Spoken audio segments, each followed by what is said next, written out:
Hello dear, आप लोग को स्वागत करता हूं। तो जैसा कि आप लोग जानते हैं कि आप लोग का जीएनएम सेकेंड ईयर का बैच स्टार्ट हो चुका है, जिसमें आप लोग को मैं पहला वीडियो, अगर आप लोग नहीं देखे हैं तो जाकर देखिए। मैं पहला वीडियो MS in 1 का आप लोग को बता चुका हूं, जहां पे लगभग 10 से 12 जो है आप लोग को मैं टर्मिनोलॉजी शब्दावली समझाया हूँ।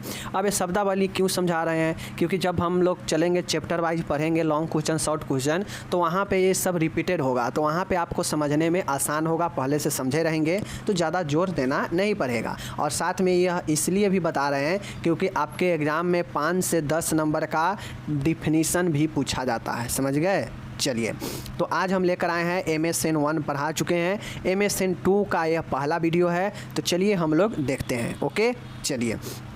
MS in 2 कहा जाए तो मेडिकल, सर्जिकल, नर्सिंग 2, ठीक है। चलिए देखिए, पहला देखिए कैंसर क्या होता है। कैंसर क्या होता है? कैंसर एक रोग है। सबसे पहले जानिए, कैंसर एक रोग है। MS in 2 में आपको ENT के बारे में, कैंसर के बारे में और वायरल कम्युनिकेबल डिजीज के बारे में पढ़ना है, तो ये सब आपको देखना पड़ेगा, ठीक है। चलिए, कैंसर क्या होता है?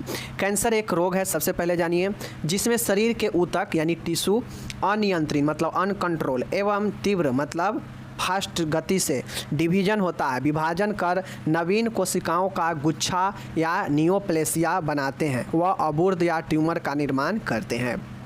सिंपल भाषा में समझिए कैंसर क्या होता है। देखिए, कैंसर जिस भी अंग में होगा, किसी भी अंग में, चाहे फेफड़ा में हो, लीवर में हो, या फिर मुंह में हो, या फिर गर्दन, कहीं भी कैंसर होगा, शरीर के किसी भी अंग में कैंसर होगा, तो उस चूँकि हम लोग जानते हैं कि हमारा संपूर्ण शरीर का एक एक अंग जो है कोशिका से मिल कर ऊतक बना है, और ऊतक से मिल कर जो है हमारा बॉडी का निर्माण हुआ है, पार्ट का निर्माण हुआ है, ठीक है।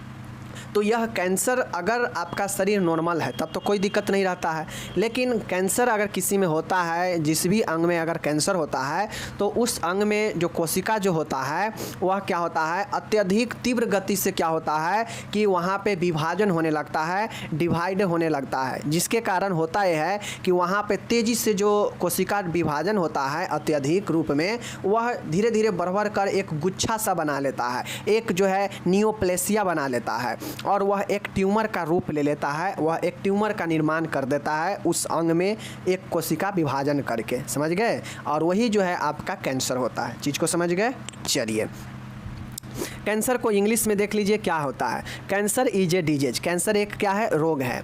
Cancer is a disease in which the tissue मतलब जिसमें ऊतक ऑफ द बॉडी मतलब शरीर का ऊतक divide rapidly and uncontrol to form a cluster of new cell and form a tumour.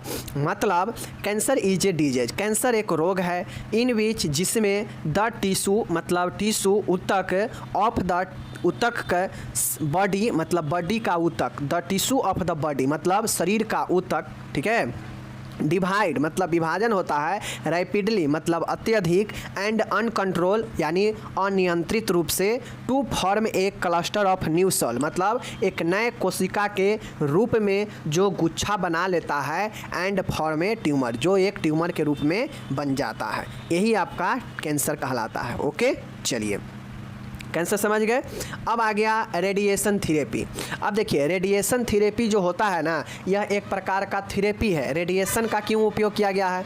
क्योंकि रेडिएशन थेरेपी का उपयोग कैंसर के उपचार में किया जाता है। चाहे रेडिएशन थेरेपी हो, कीमोथेरेपी हो, इस दोनों का उपयोग जो है आपके कैंसर के क्षेत्र में होता है।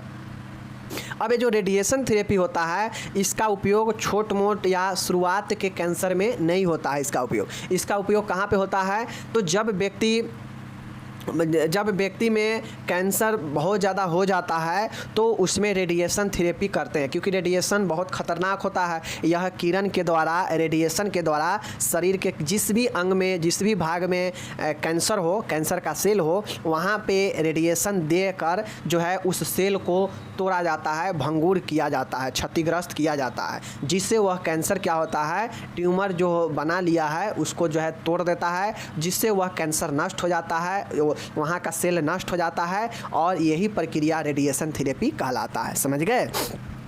देख लीजिए, रेडिएशन थेरेपी मैलिग्नेंट सेल्स या कैंसर के उपचार की विधि है। अब मैलिग्नेंट सेल क्या है? देखिए, दो प्रकार के सेल होता है कैंसर में, एक होता है बेनाइन सेल और एक मैलिग्नेंट सेल होता है। मैलिग्नेंट जो सेल होता है यह काफ़ी खतरनाक वाला होता है कैंसर का सेल, जबकि बेनाइन सेल जो होता है वह धीरे धीरे विभाजित होता है और वह ज़्यादा खतरनाक नहीं होता है। बट बात किया जाए, मैलिग्नेंट सेल काफ़ी तेज़ी से शरीर में फैलता है और यह बहुत ज़्यादा विभाजित होता है, बहुत ज़्यादा फैलता है एक से दूसरे ऑर्गेन में, तो ये मैलिग्नेंट सेल खतरनाक होता है। इसके उपचार में या फिर कैंसर के उपचार में रेडिएशन थेरेपी का उपयोग किया जाता है, जिसमें अत्यधिक ऊर्जा मतलब अत्यधिक एनर्जी युक्त विकिरणों का उपयोग करके कैंसरग्रस्त ऊतकों पर डाला जाता है और इसे नष्ट किया जाता है। समझ गए?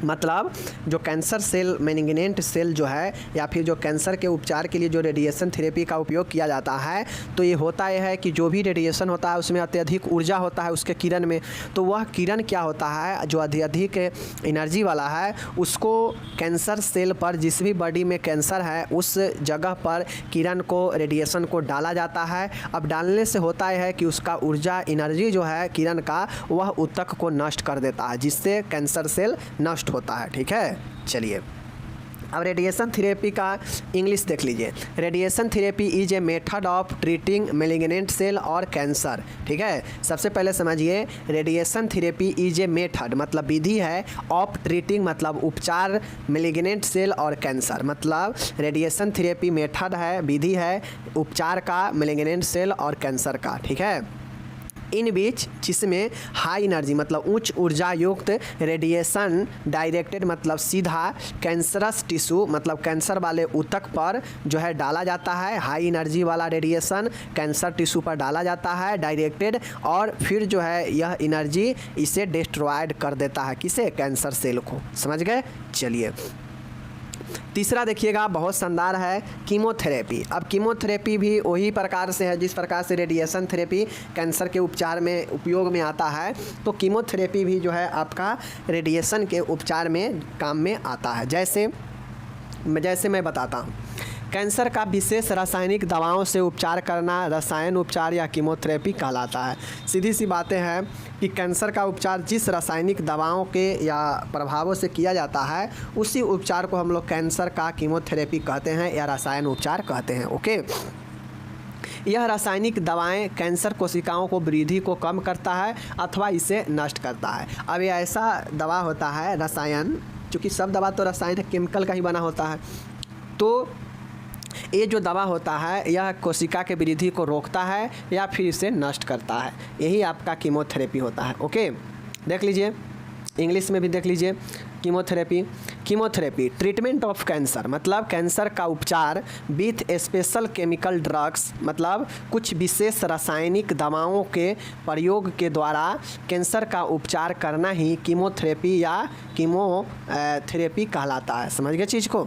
चलिए देखिए यहाँ पे और दिया है, दिज केमिकल ड्रग्स मतलब ये रासायनिक दवा रेड्यूस मतलब कम करता है और डिस्ट्रॉय मतलब नष्ट करता है ग्रोथ ऑफ कैंसर सेल्स मतलब कैंसर सेल के वृद्धि कोशिका को जो है कमता है या फिर इसे नष्ट करता है। ओके, समझ गए? चलिए चौथा देखिएगा, बहुत शानदार ये भी क्वेश्चन है। देखिए, कैंसर का शरीर में किसी भी भाग में कैंसर हो, बस इतना याद रखिएगा कि उस भाग में जहाँ भी कैंसर होगा उस भाग में क्या होता है कि कोशिका जो है अत्यधिक तीव्र गति से और अनियंत्रित रूप से विभाजन होता है और फिर जो है वह एक गुच्छा के रूप में नए कोशिका का निर्माण कर देता है और वह गुच्छा एक ट्यूमर का रूप ले लेता है जिसे हम लोग कैंसर कहते हैं। समझ गए ना?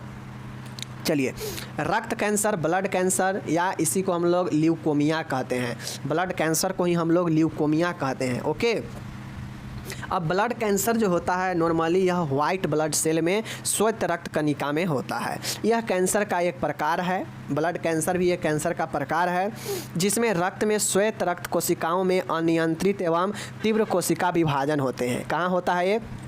मैंने आपको पहले ही बताया कि किसी भी अंग का अगर आपसे पूछ दे कि कैंसर क्या होता है तो सीधा लिख दीजिएगा कि यह उस अंग का कोशिका में अनियंत्रित रूप से और तीव्र गति से विभाजन होना ही और साथ में विभाजन होकर एक नए कोशिका का निर्माण करता है, जो एक गुच्छा, जो एक ट्यूमर के रूप में बना लेता है। उसी को हम लोग उस जगह का क्या कहेंगे? कैंसर कहेंगे। समझ गए? इसी प्रकार से रक्त कैंसर है तो सीधा जानिए, रक्त कैंसर, ब्लड कैंसर आपका ल्यूकोमिया में होता है, ल्यूकोमिया कहते हैं। और ल्यूकोमिया जो है एक प्रकार के कैंसर है जो आपके श्वेत रक्त कणिका में होता है, वाइट ब्लड सेल में होता है। अब यह वाइट ब्लड सेल में जो होता है तो क्या होगा? तो अनियंत्रित और तीव्र कोशिका का विभाजन होता है वाइट ब्लड सेल में, जिससे अपरिपक्व श्वेत रक्त कणिकाओं का निर्माण होता है, या फिर उसमें अनियंत्रित और तीव्र गति से विभाजन होने के कारण जो अपरिपक्व मतलब जो इमेच्योर वाइट ब्लड सेल्स है उसका निर्माण होता है। ठीक है? ये अपरिपक्व श्वेत रक्ताणु शरीर में रक्त, अस्थि मज्जा एवं लसिका तंत्र में जमा हो जाता है और जमा होकर उसे ट्यूमर के रूप में बना देता है। बात सब लोग वही है, बस आपको दिमाग थोड़ा सा लगा के लिख देना है। सब में रीजन एक ही होता है कि कोशिका का विभाजन, कोशिका का अनियंत्रित रूप से विभाजन और वृद्धि ही जो है यह रूप लेता है कैंसर का, ट्यूमर बनाकर। ठीक है ना? इंग्लिश में देख लीजिए ल्यूकोमिया क्या होता है। This is type of cancer, यह कैंसर का एक प्रकार है इन बीच जिसमें देयर इज एन अनकंट्रोल, मतलब जहाँ यह अनियंत्रित और रैपिड मतलब अत्यधिक सेल डिवीजन होता है of white blood cell in the blood. रक्त में श्वेत रक्त कण का अत्यधिक जो है वहाँ पे कोशिकाओं का विभाजन और वृद्धि जो है क्या होता है? रक्त कैंसर कहलाता है। Which leads to the formation of immature white blood cell, जिससे होता यह है कि वृद्धि और विभाजन होने से वाइट ब्लड सेल जो है वह अपरिपक्व वाला जो होता है उसका निर्माण ज़्यादा हो जाता है। ठीक है? जिसके फलस्वरूप होता यह है कि ये क्या होता है कि लिम्फेटिक सिस्टम या बोन मैरो या फिर ब्लड में जमा होने लगता है और जमा होकर यह भी ट्यूमर बना देता है। समझ गए? पांचवा देखिएगा प्रोस्टेट कैंसर। देखिए सब में मीनिंग वही है, सब में मीनिंग वही है। समझ गए ना? देखिए जब प्रोस्टेट ग्रंथि, प्रोस्टेट कैंसर मतलब प्रोस्टेट कैंसर का मतलब क्या है कि जो प्रोस्टेट ग्लैंड है उस ग्लैंड में अत्यधिक जो है अनियंत्रित और तीव्र गति से कोशिका का विभाजन होता है और नई कोशिका का निर्माण होता है। जो नहीं चाहिए उतना सारा कोशिका का निर्माण हो जाता है। अब ज़्यादा कोशिका का निर्माण हो जाएगा तो शरीर में तो वह सूजन पैदा करेगा ही करेगा, ट्यूमर पैदा करेगा ही करेगा और वही जो है कैंसर का रूप ले लेता है। ठीक है? और वही जो है प्रोस्टेट कैंसर कहलाता है। जहाँ होगा वहाँ का कैंसर कहलाएगा, सीधी सी बातें हैं। ठीक है? प्रोस्टेट कैंसर का आप लोग इंग्लिश देख लीजिए। व्हेन न्यू सेल, जब नए कोशिका आर फॉर्मेड रैपिडली मतलब बनता है तीव्र गति से, तेज़ी से, due to uncontrol and rapid division मतलब किसके कारण? मतलब अनियंत्रित और तीव्र गति से विभाजन होने के कारण जब नए कोशिका का निर्माण होता है प्रोस्टेट ग्लैंड में तो फिर जो है यह एक ट्यूमर का रूप ले लेता है और फिर प्रोस्टेट बढ़ जाता है व्यक्ति का और यही प्रोस्टेट कैंसर कहलाता है। That is called prostate cancer. Okay, चलिए अब यहाँ पे देखिए स्तन कैंसर क्या है। यह एक असमान स्थिति है। कैंसर तो यह एक रोग है या एक रोग का प्रकार है या फिर यह एक असमान स्थिति है, कुछ भी कहिए। तो यह एक असमान स्थिति है या फिर यह एक स्तन का रोग है जिसमें स्तन ऊतकों में कैंसर विकसित हो जाता है। जिसमें जो स्तन ब्रेस्ट है उसमें जो ऊतक पहले से है, चूँकि बिना ऊतक के शरीर के बॉडी का निर्माण है ही नहीं, लेकिन ज़्यादा अगर ऊतक वहाँ पे हो रहा है, ज़्यादा विभाजन हो रहा है, ज़्यादा तीव्र गति से हो रहा है, अनियंत्रित रूप से हो रहा है तो मतलब वहाँ पे ज़्यादा कोशिका हो जाएगा और ज़्यादा कोशिका होगा तो ज़्यादा वह धीरे धीरे गुच्छा बना लेगा और वह गुच्छा ट्यूमर हो जाएगा और ट्यूमर वह कैंसर हो जाएगा। ठीक है? समझ गए कि यह एक असमान स्थिति है जिसमें स्तन के ऊतक में कैंसर विकसित हो जाता है। ठीक है? देख लीजिए, जब स्तनों की कोशिका असमान एवं अनियंत्रित विभाजित होकर नई कोशिका की गांठ बनाती है तो इसे स्तन कैंसर कहते हैं। गांठ मीन्स क्या? ट्यूमर ही। तो जब स्तनों की कोशिका मतलब जो ब्रेस्ट की सेल है वह असमान और अनियंत्रित रूप से विभाजित होकर नए कोशिका का ट्यूमर यानी गांठ बनाता है तो इसे ही जो है स्तन कैंसर कहते हैं। ओके, चलिए अब इंग्लिश देख लीजिए यहाँ पे। This is an uncommon condition मतलब यह क्या है, एक असमान स्थिति है। इन बीच कैंसर, इस कैंसर में develop in the breast tissue, मतलब यह जो कैंसर है, जो कैंसर क्या होता है कि स्तन जो होता है उसके टिश्यू में, ऊतकों में यह विकसित होता है। ठीक है, चलिए। व्हेन द सेल, मतलब जब कोशिका ऑफ द ब्रेस्ट, मतलब जब स्तन के कोशिका डिवाइडेड, मतलब विभाजन होता है, एब नॉर्मल मतलब असमान रूप से, एंड अनकंट्रोलेबली मतलब अनियंत्रित रूप से, टू फॉर्म लंप यानी गांठ के रूप में हो जाता है, ऑफ न्यू सेल, यह नया cell, it is called breast cancer. मतलब समझ रहे हैं ना कि व्हेन द सेल, मतलब जब कोशिका क्या होता है कि स्तन में बहुत ज़्यादा विभाजित होने से असमान और अनियंत्रित रूप से यह एक गांठ का रूप ले लेता है, और यही जो है एक नए गुच्छा बना देता है गांठ के रूप में, और यही ब्रेस्ट कैंसर कहलाता है। ओके, चलिए। 7वां देखिएगा मास्टेक्टोमी। अब देखिए मास्टेक्टोमी, अगर किसी का ब्रेस्ट में कोई गांठ वगैरह है, स्तन में कोई घाव वगैरह हुआ है, या कुछ भी प्रॉब्लम से स्तन में बहुत ज़्यादा प्रॉब्लम आ गया है, तो पूरा मास्टेक्टोमी एक ऐसा विधि है जिसके द्वारा स्तन को आंशिक या पूर्ण रूप से काट के सर्जरी के द्वारा हटा दिया जाता है। जहाँ तक स्तन अगर इफेक्टेड है उतना जो है हटा दिया जाता है, या फिर अगर स्तन को पूरा हटाना पड़े तो पूरा भी हटाया जाता है। समझ गए? देख लीजिए मास्टेक्टोमी, यह एक या दोनों स्तनों को चिकित्सा यानी सर्जरी द्वारा आंशिक या पूरी तरह से हटाने की प्रक्रिया को चिकित्सा विज्ञान की भाषा में मास्टेक्टोमी कहा जाता है। समझ गए ना? मास्टेक्टोमी क्या है कि स्तन को एक या दोनों स्तन को आंशिक या पूर्ण तरीका से सर्जरी प्रक्रिया के द्वारा हटाने को चिकित्सक विज्ञान की भाषा में मास्टेक्टोमी कहते हैं। समझ गए? इंग्लिश देख लीजिए अपने को यहाँ पे कि mastectomy is the medical term for the surgical removal of one और बोथ ब्रेस्ट। मतलब mastectomy is the medical term, mastectomy एक चिकित्सक जो है वाक्य है, पद है, फॉर द मतलब किसके लिए, सर्जिकल रिमूवल मतलब चिकित्सीय सर्जिकल हटाने के लिए, ऑफ वन और बोथ ब्रेस्ट मतलब एक और दोनों चेस्ट स्तन को हटाने का एक सर्जिकल क्या है, विधि है। पार्शियली या कंप्लीट है मतलब आंशिक या पूर्ण रूप से। समझ गए?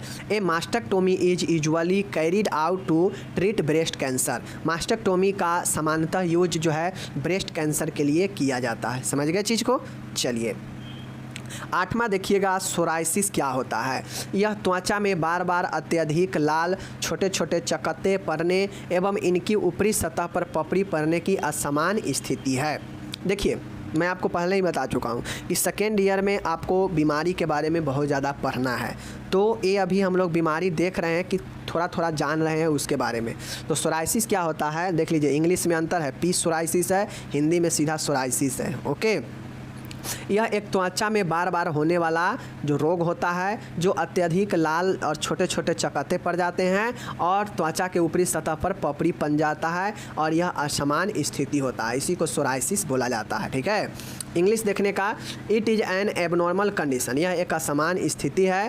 Characterised by frequently occurrence of extremely red, मतलब इसे जो है बांटा जाता है अलग अलग भागों में, जैसे यह जो है त्वचा के ऊपरी सतह पर छोटे छोटे दाने होना, लाल चकत्ते होना, और यह जो है आपका क्या होता है ऊपर से क्रस्टिंग हो जाता है, पपड़ी पड़ जाता है त्वचा पर, वही जो है आपका पी सोराइसिस होता है। ओके, 9th नंबर है स्किन ग्रेफ्टिंग। स्किन ग्रेफ्टिंग मतलब त्वचा प्रत्यारोपण।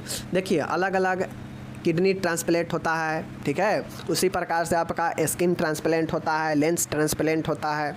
तो हम अभी स्किन ग्रेफ्टिंग देखेंगे, त्वचा प्रत्यारोपण। त्वचा प्रत्यारोपण एक ऐसा उपचार है जिसमें शरीर में किसी स्थान पर त्वचा के नष्ट होने पर यहाँ स्वस्थ त्वचा का प्रत्यारोपण किया जाता है।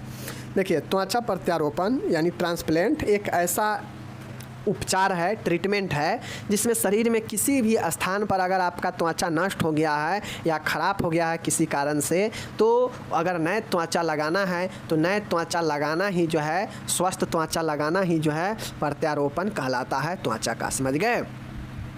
इंग्लिश देख लीजिए स्किन ग्रेफ्टिंग का। A skin transplant is a treatment, मतलब यह स्किन ट्रांसप्लांट क्या है, एक उपचार है। इन विच, जिसमें हेल्दी स्किन इज ट्रांसप्लांटेड, मतलब जिसमें स्वस्थ त्वचा ट्रांसप्लांट किया जाता है to a damage area of the body, मतलब शरीर के जिस भी भाग में डैमेज हुआ हो त्वचा, उस भाग में त्वचा को, हेल्दी त्वचा को ट्रांसप्लांट करना ही स्किन ग्रेफ्टिंग कहलाता है, त्वचा प्रत्यारोपण कहलाता है। ओके, चलिए 10वें नंबर का है जलना क्या होता है। साथियों, जलना क्या होता है? विद्युत प्रवाह, ठीक है, विद्युत प्रवाह, गर्म धातु, आग, जलता पेट्रोल, रासायनिक पदार्थ आदि के संपर्क में आने के कारण हुए घावों अथवा ऊतकों को नष्ट होने को जलना कहते हैं। देखिए, जलना बर्न क्या है? तो बर्न जो है, चाहे आप किसी इलेक्ट्रिक करंट के संपर्क में आए, या फिर किसी हॉट मेटल के, गर्म धातु के संपर्क में आए, या डायरेक्टली आप आग के संपर्क में आए, या फिर जलता हुआ जो पेट्रोल होता है उसके संपर्क में आए, या फिर कुछ ऐसे ज्वलनशील रासायनिक पदार्थ होते हैं जिसके संपर्क में आने के कारण जो घाव लगता है बॉडी पर, या फिर जो ऊतक नष्ट होता है वहाँ का, उसे ही जो है हम लोग जलना कहते हैं। समझ गए? कोई दिक्कत नहीं है। चलिए अब यहाँ पे बर्न का देख लीजिए इंग्लिश में। देखिए, वाउंड्स और destruction of tissue called by coming in contact with electric current, hot metal, ठीक है, fire, burning petrol, chemical substance etc are called burns. मतलब सीधा देखिए यहाँ पे, वाउंड मतलब घाव, या फिर डिस्ट्रक्शन, या तो घाव होगा या फिर क्या होगा, वहाँ पे घाव होगा, या फिर वहाँ का ऊतक क्या होगा, नष्ट होगा, डिस्ट्रक्शन होगा। कॉज बाय, किसके कारण?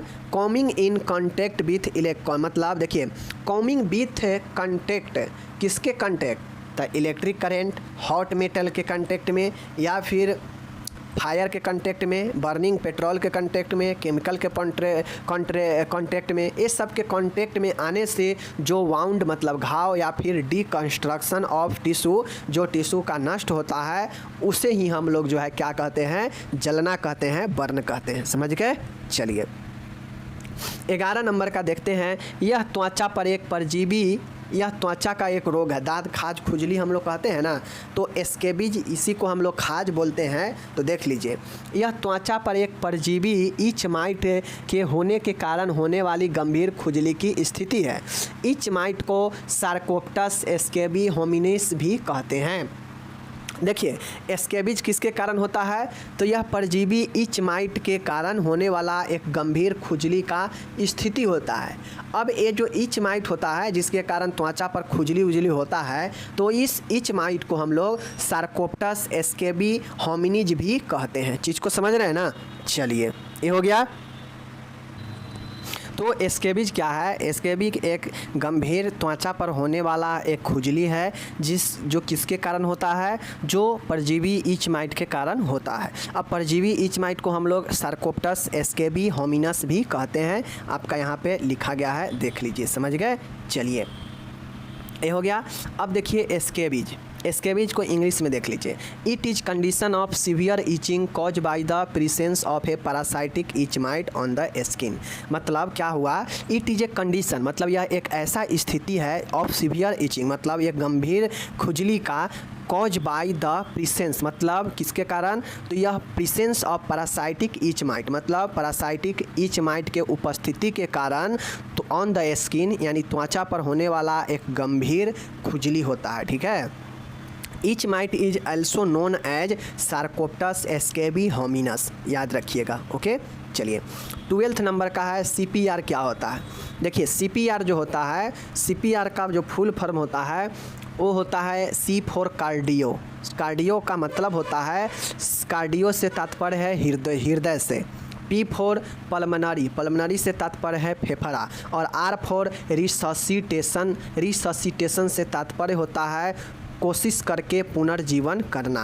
मतलब CPR का मतलब होता है कि हृदय और फेफड़ा को कोशिश करके पुनर्जीवन देना। कोई व्यक्ति को अगर श्वास और हार्ट बीट रुक जाता है और व्यक्ति बेहोश हो जाता है, तो देखना चाहिए कि क्या व्यक्ति का हार्ट बीट चल रहा है, श्वास चल रहा है। अगर नहीं चल रहा है तो उसे CPR देना चाहिए। अगर चल रहा है तो CPR नहीं देंगे, ठीक है ना, क्योंकि CPR जोखिम होता है। CPR देख लीजिए, CPR cardio means heart, C for cardio, और कार्डियो मीन्स हार्ट से रिलेटेड है। P for pulmonary, pulmonary refer to the lungs, समझ गए। Resuscitation means trying to revive someone, मतलब पुनर्जीवन देना। रिससिटेशन का मीनिंग होता है कि कोशिश करके किसी को जीवन देना, ठीक है। चलिए 13 नंबर का देखिएगा, डिफिब्रिलेटर। डिफिब्रिलेटर क्या होता है देख लीजिए, यह एक जीवन रक्षक उपकरण है। डिफिब्रिलेटर जो होता है, डिफिब्रिलेटर जो होता है, यह जीवन रक्षक उपकरण है। यह जीवन को रक्षा करने वाला एक उपकरण है जिसे वेंट्रिकुलर फाइब्रिलेशन जैसी स्थिति में उपयोग किया जाता है। किसी व्यक्ति को हार्ट में प्रॉब्लम होता है और उसे अगर वेंट्रिकुलर फाइब्रिलेशन जैसी स्थिति होता है तो उसमें जो है इस डिफिब्रिलेटर का उपयोग किया जाता है। ओके, इस उपकरण की सहायता से व्यक्ति की वक्ष भित्ति यानी चेस्ट वाल में विद्युत प्रवाह दिया जाता है ताकि व्यक्ति का हृदय उचित प्रकार काम करने लगे। देखिए व्यक्ति एक डिफिब्रिलेटर एक उपकरण है जो व्यक्ति में हृदय में इलेक्ट्रिकल मूवमेंट कम होता है, विद्युतीय अगर हलचल कम होता है हृदय में, तो जैसे ही विद्युतीय हलचल कम होगा तो ब्लड सप्लाई रुकेगा। तो विद्युतीय हलचल को बनाए रखने के लिए यह एक वक्ष भित्ति पर चेस्ट वाल पर विद्युत धारा दिया जाता है जिससे हृदय उचित प्रकार से काम करने लगता है इस उपकरण के द्वारा, ठीक है। चलिए अब देख लीजिए डिफिब्रिलेटर क्या होता है इंग्लिश में। Defibrillator it is a life saving device, यह क्या है, जीवन को बचाने वाला एक उपकरण है, ठीक है ना। Use in condition like ventricular fibrillation, यह किस कंडीशन में उपयोग किया जाता है, तो यह वेंट्रिकुलेशन फाइब्रेशन में उपयोग किया जाता है। डिफिब्रिलेटर क्या है, it is a life saving device use in condition like ventricular fibrillation, इस तरीका के जो प्रॉब्लम में इसका उपयोग किया जाता है, ठीक है। चलिए ये हो गया आपका, और देखिए यहाँ पे देख लीजिए, with the help of this device, इस डिवाइस उपकरण की सहायता से electric current is given in the chest वाल, मतलब विद्युत प्रवाह जो है वह वक्ष, चेस्ट मतलब वक्ष, वाल मतलब भित्ति, इलेक्ट्रिक करंट विद्युत का प्रवाह जो है दिया जाता है छाती के भित्ति पर, ठीक है, ऑफ द पर्सन व्यक्ति का, so that the heart of the person start working properly, और यह इलेक्ट्रिक करंट देने पर जो है हृदय के चेस्ट के बाल पर इलेक्ट्रिक करंट देने पर प्रॉपर यह हार्ट जो है काम करने लगता है। समझ गए चीज़ को। चलिए 14 नंबर सेकेंड लास्ट है आज का कि ओटोरिया क्या होता है। ओटोरिया क्या होता है देख लीजिए, कान से निकलने वाले द्रव को ओटोरिया कहते हैं, ठीक है। ओटोरिया क्या है देख लीजिए, discharge from the ear is called otorrhoea, जैसे कान बहना, कान से कोई भी अगर श्राव आ रहा हो जैसे कान बहना तो उसी को हम लोग ओटोरिया बोलते हैं, समझ गए। Discharge from the ear is called otorrhoea, okay. चलिए ये आपको देखिए फिलअप में भी पूछ लेगा कि discharge from the ear is called dash, तो यहाँ पे ओटोरिया भरना रहेगा, ओके। चलिए 15 नंबर में है, देख लीजिए अच्छा प्रश्न है, ट्रैक्शन क्या होता है। ट्रैक्शन एक ऐसी प्रक्रिया है जिसमें वजन, पुल्ली, रस्सी आदि साधनों को व्यक्ति की टूटी हुई अस्थि को वापस उचित स्थिति में लाने के लिए प्रयोग किया जाता है। देखिए ट्रैक्शन क्या होता है, तो अगर किसी व्यक्ति का पैर में फ्रैक्चर हो गया है और उसका हड्डी टूटकर इधर उधर हो गया है तो उस हड्डी को सही दिशा में, सही जॉइंट के लिए सही दिशा में लाना ज़रूरी है, सीधा दिशा में।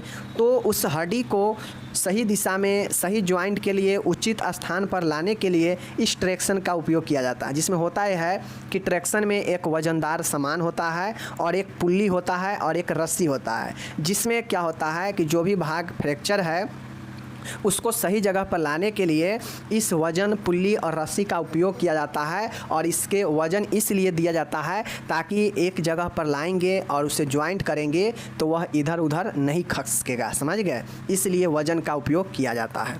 समझ गए चीज़ को। चलिए और देखिए यहाँ पे और जो देखने वाला चीज़ें हैं ट्रैक्शन में, इसका उपयोग मेरुदंड पर दबाव कम करने के लिए भी किया जाता है। अब इसका ट्रैक्शन का उपयोग तो एक तो फ्रैक्चर से आराम दिलाने के लिए किया ही जाता है, अस्थि को सीधा अपने जगह पर लाने के लिए।